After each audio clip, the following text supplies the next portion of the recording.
With yesterday's local council elections in Abuja, Nigeria's federal capital territory, and by-elections in Rivers and Kano states, it can be said that the country has taken another major step towards the crucial general election scheduled for early next year. Reactions to the conduct of Saturday's polls have been mixed, to say the least.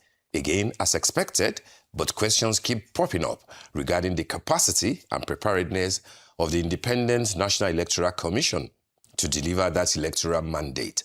The Commission had earlier this month registered 2 new political parties, bringing the total number to 21.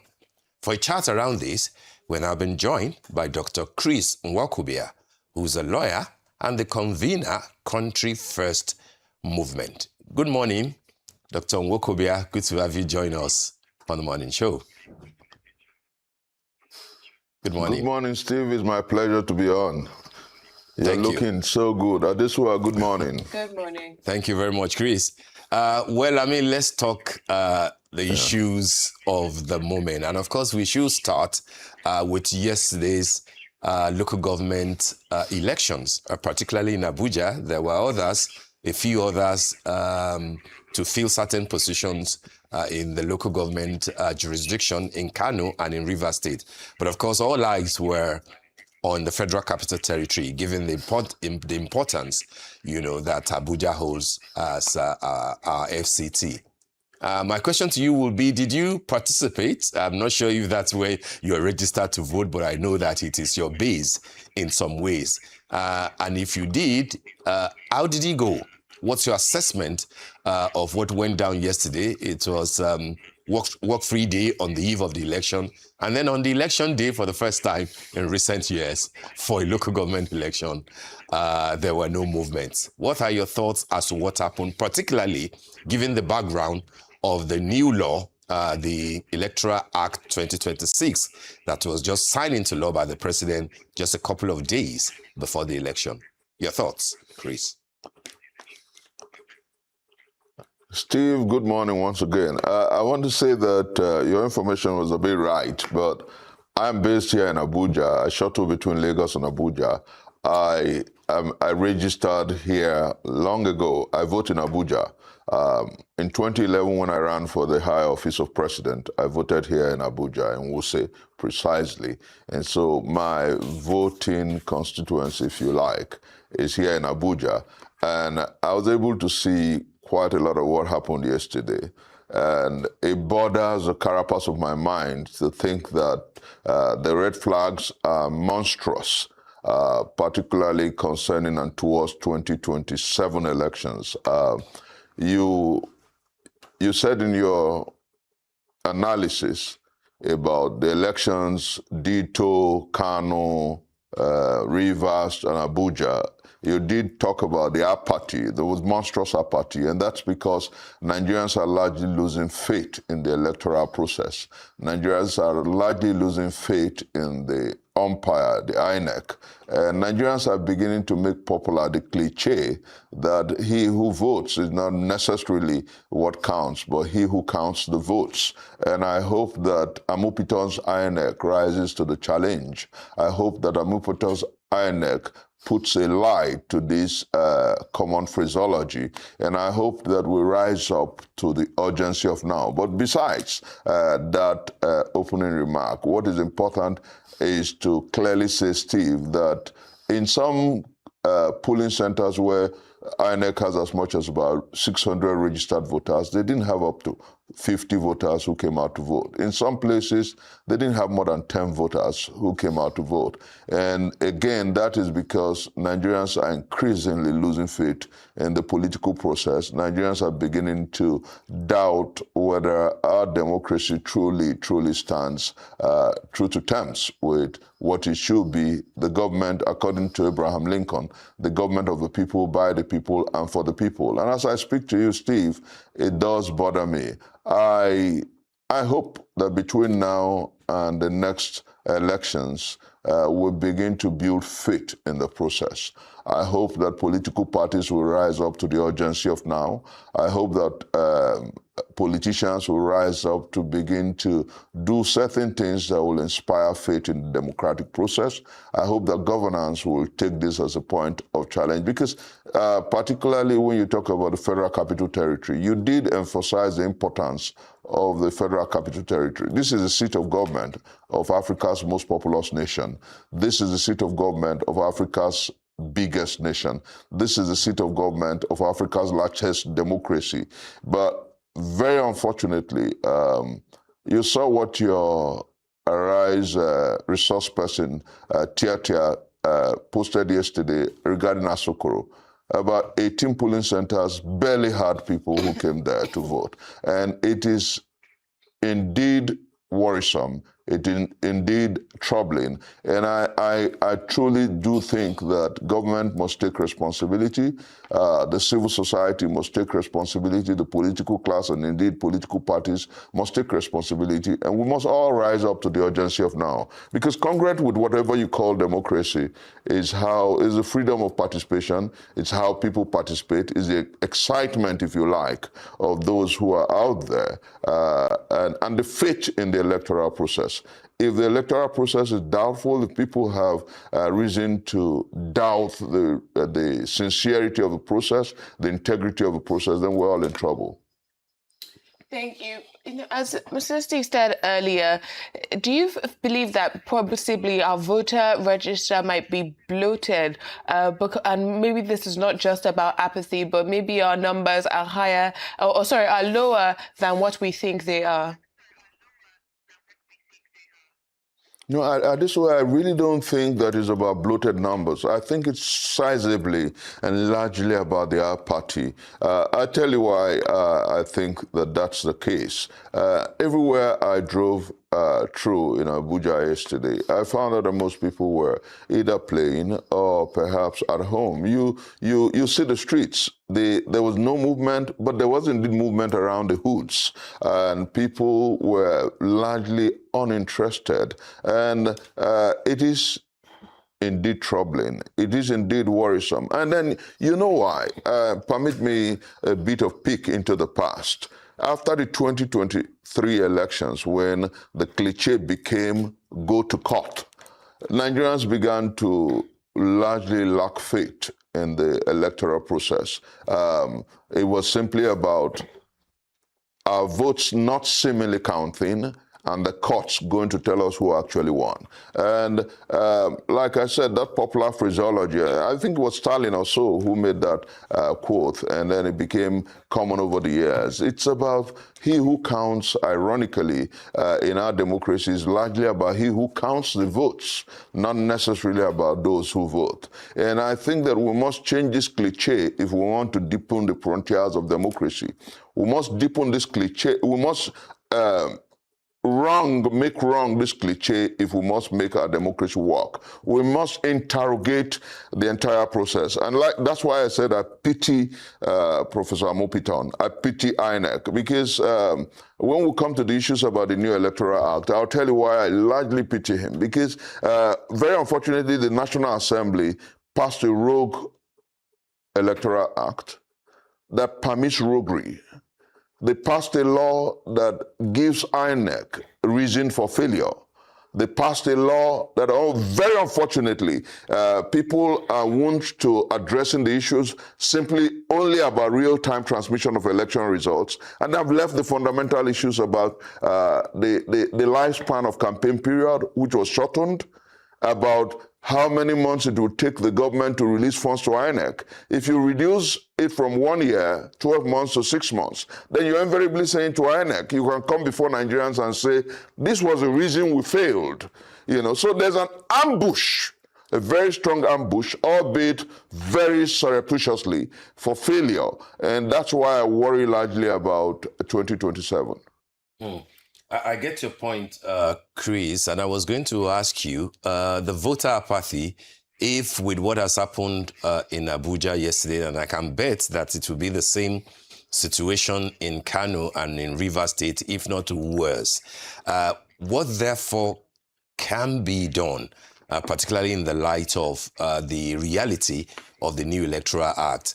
I would like you to tie it to the series that you wrote earlier this year. I believe that you stopped about 4th or 5th edition of fallacies, forgeries, and fakery. Now that the electoral law has become a reality, and it's obvious that you are not comfortable with a couple of clauses in that law, will you write another edition of in the series to pour out your disappointment in what has happened?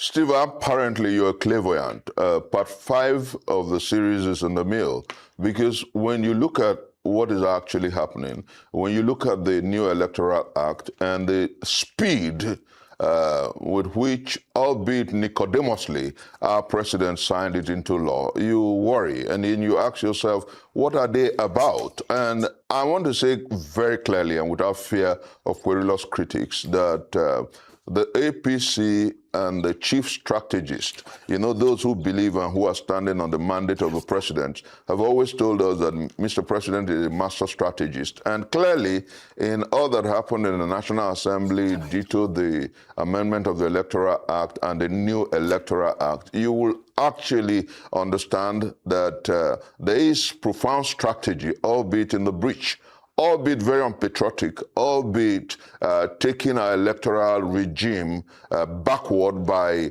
close to 50 years. And I said this clearly without any sense of doubt. I said, Steve, the reason why and permit me answer this question this way, the reason why we have new parties and political parties emerging, the reason why we have the DLA, Democratic Leadership Alliance, which, of course, if you look at my cap here, you will see with a golden pen as a symbol. The reason why we have people who are saying that we must make leadership responsible and responsive is because, Steve, patriots and statesmen are concerned about the next generation, while, very unfortunately, politicians are often concerned about the next election. And for them, it's all about the next election. It's not about the credibility of the electoral process. That is why they don't even care whether there is monstrous apathy in the electoral process. That is why they don't even care whether people trust the electoral umpire. That is why they don't care whether Nigerians come out to vote. What is important to them is that they will contest, and no matter how, they will be declared as winners and they'll be sworn in.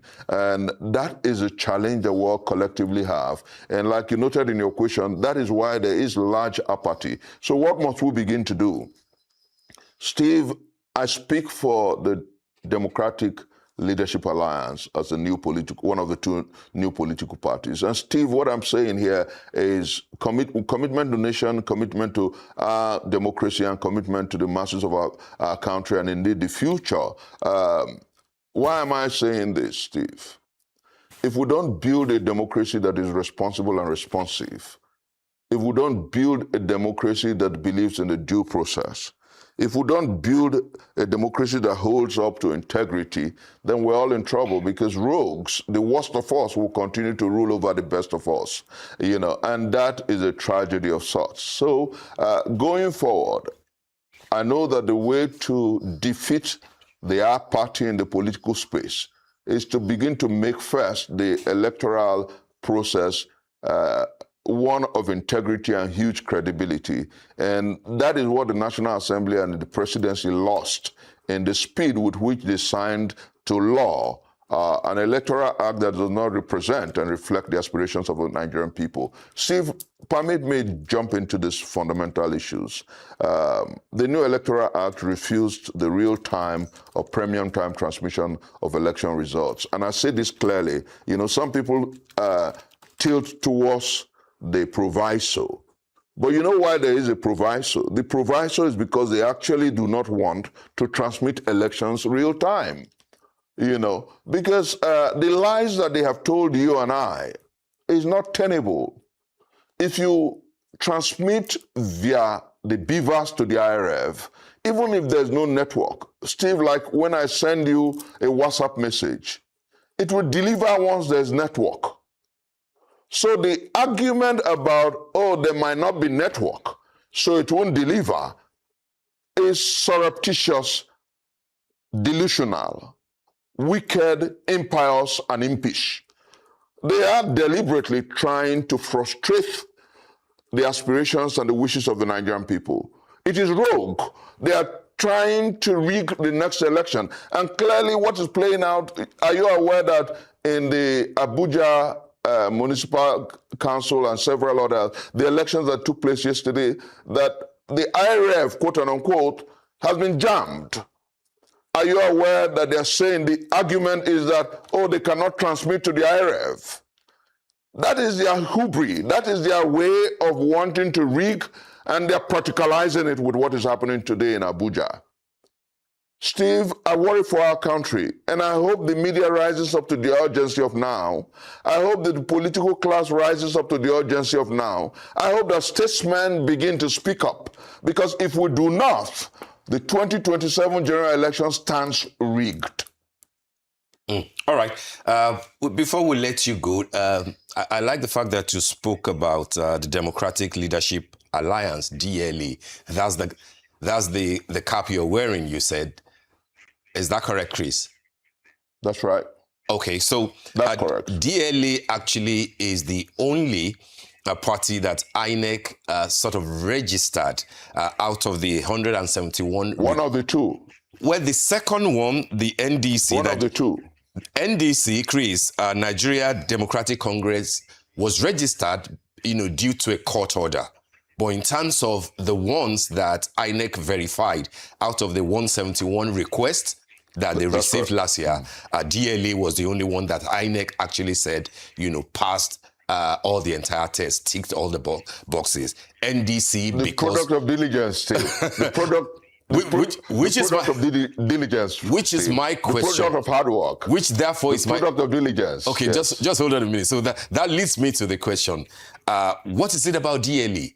Who is behind DLE? And a lot of people will have thought that you will have joined your man, Mr. Peter Gregory Obi, as you would like to call him, in going to the ADC. But here you are speaking glowingly about DLA. Is DLA your party, or is it the backup for Mr. Peter Obi for 2027?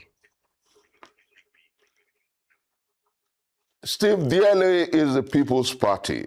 DLA belongs to the Nigerian people. DLA belongs to the Nigerian youths. If you go to our website, Steve, DLA Nigeria, www.dlanigeria.org, you will see faces of vibrant Nigerian youths. Those who believe in the future, those who believe that we must make real the promises of democracy, those who believe that we must secure the future, which is our motto, and those who believe that we must lead with courage and serve with integrity. And Steve, I say without fear of querulous critics that when the Labour Party began to show that he who pays the piper truly calls the tune, when their Abure leadership began to derail on fundamental issues, and I took him on in line with the call for true democracy in the Labour Party, people came out.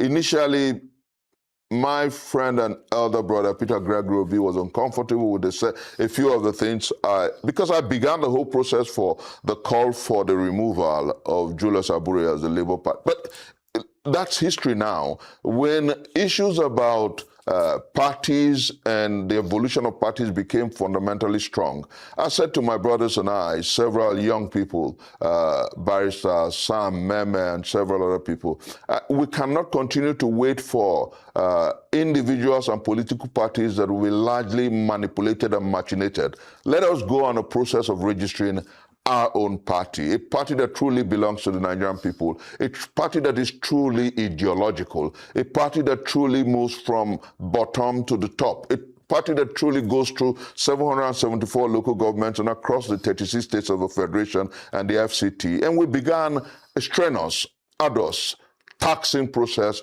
of getting people across the country to run this course with us. Today, like you noted, we were found the only worthy of over 100 political associations that wanted to be registered. As a party that got the nod from INEC, and no big weights, no money bag, no billionaire came along with us. It was our hard work, it was trainers, it was commitment to our nation. And like I said, Steve, patriots concern themselves about the future. Statesmen are always concerned about the next election. And I'll tell you, Steve, across our country, obedience articulates young people everywhere who truly believe that we must bet a new nation are with us. And we are open to those who truly think that the time to build a nation that works for all is now. And I want to say clearly, Steve, that the journey to a new nation and a new Nigeria that works for all is now, and it begins with us. You know, I am committed. DLA is committed. The Nigerian young people are committed to building a country that meets their expectations. And God on the side of our country, patriots will begin to join with us, and we'll transform the jangling discord of inanity, want, despondency, disease, and decay to an awesome, monstrous, wonderful symphony of brotherhood, of greatness, and of patriotism.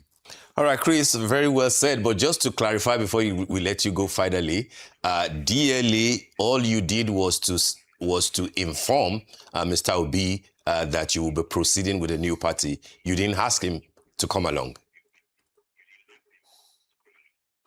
No, I think this is where you lose your clairvoyancy. We didn't have to seek an approval or inform him. He was surprised that we actually, because everybody thought, like you noted, that I will be with the ADC. Everybody thought that I will be one of the leaders of the ADC. But I looked at it and I said, a mishmash of persons and characters, and that not deforming the ADC, because we are also looking at the possibility of a rainbow coalition of political tendencies and aspirations for a country that works for all. Clearly, Steve will admit that this administration has failed. Clearly, Steve will admit that the ruling party is less than democratic. Clearly, we admit that this government has been good on paper and less in practice. And we know that we need a nation that works for the good of all. So, all right. I don't know what if are we can saying? all admit to that. I think that's your stance. Did you get Adesuwa's point? But that's the truth. You know, so going forward, I think that this is not the time to disparage any of the parties, but what we're saying is that Nigerians must truly own a platform, and the Nigerian youths truly own the DLA. Right. Nigerian youths, and indeed obedience, articulates, and people from all tendencies truly own the future through the DLA, and that's what we're working on. You know, believing that when we work together, rather than agonize, if we organize, the future that we seek and crave will be a reality. All right, on that note, Dr. Chris Nwakobia, a lawyer, a convener, Country First, and a founding member of the Democratic Leadership Alliance, we want to thank you for joining us on the morning show today.